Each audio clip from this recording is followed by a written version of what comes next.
Eu quero falar que eu sou psicólogo, eu tenho descendente japonês também. Cala a boca.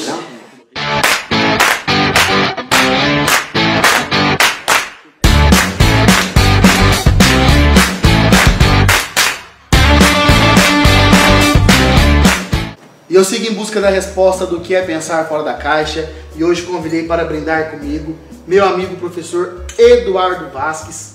Eduardo, o que é pensar fora da caixa? Bom, Lucas, quando você me convidou, eu fiquei quebrando a cabeça o que é pensar fora da caixa. E o que veio em mente foi a questão de fazer algo diferente. Como eu não sou de Paranaíba, e hoje eu me sinto filho de Paranaíba, quando eu comecei a trabalhar com minoridade, eu quis fazer algo diferente. Eu vi uma situação e eu quis transformar essa situação. Então muitas vezes a gente está acomodado no nosso lugar e nós podemos fazer um pouquinho a mais. E uma das coisas foi a questão de trabalhar com minoridade. Então eu cheguei com um jeitinho, porque não foi fácil, e eu percebi que o que eles estavam mais precisando era amor. Sair fora da caixa, pensar fora da caixa, é a falta de amor que a nossa sociedade hoje está tendo.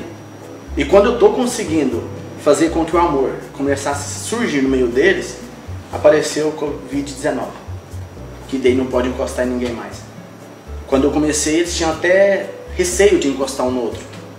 Mas isso não era por causa da pessoa idosa, mas sim pelo que elas estavam passando em casa, situações que faziam com que elas ficassem mais retraídas, mais tímidas. Então eu tenho hoje vários filhos que vêm comentar, falam: professor, foi uma benção. Você acredita que a sociedade não está preparada para lidar com o idoso? Olha, hoje mudou muito em relação ao idoso.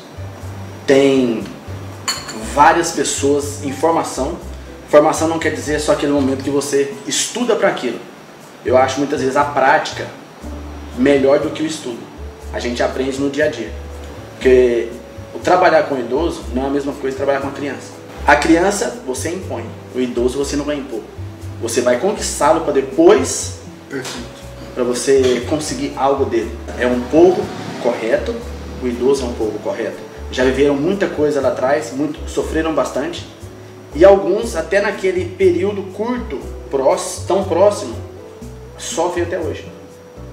Tem idosos que já chegaram a falar: professor, não acaba a aula hoje, porque eu não quero voltar para casa. Um idoso chegar a ponto de falar isso, você pode ter certeza que o nosso Brasil falta muito ainda para chegar à questão amar ao idoso. E voltando ao pensar fora da caixa, o que você falaria em relação a fazer o idoso a pensar fora da caixa? Eduardo, muito interessante essa sua pergunta. E há um tempo atrás eu comecei a estudar em relação aos idosos e eu não sabia que era tão alto o índice de suicídio na minoridade.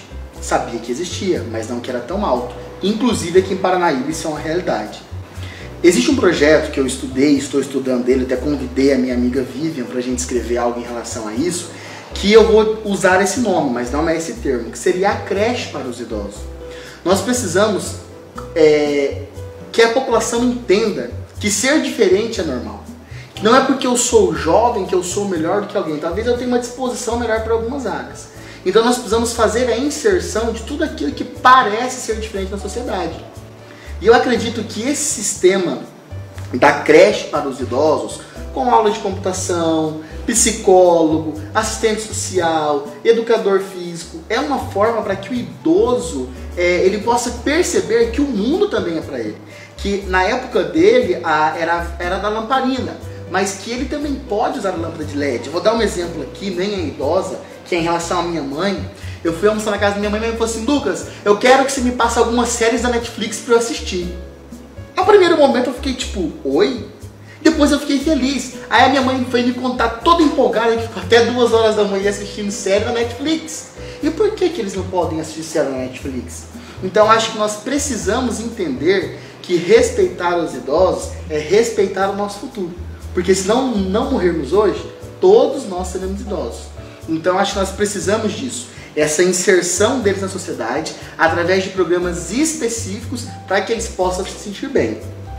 Nós temos que pensar que nós também vamos ser idosos, como você falou. E eu espero que sim. Queremos chegar lá. E com certeza eu já vejo isso como o que eu aprendi lá atrás, quando eu era criança. O respeito com o próximo. E eu tenho certeza que o legado que eu deixar hoje, não sei se amanhã eu estarei aqui, mas uma coisa eu tenho certeza, o pouco que eu fiz, alguma coisa eu acrescentei nessa classe idosa. Eduardo, então eu quero te agradecer por essa oportunidade.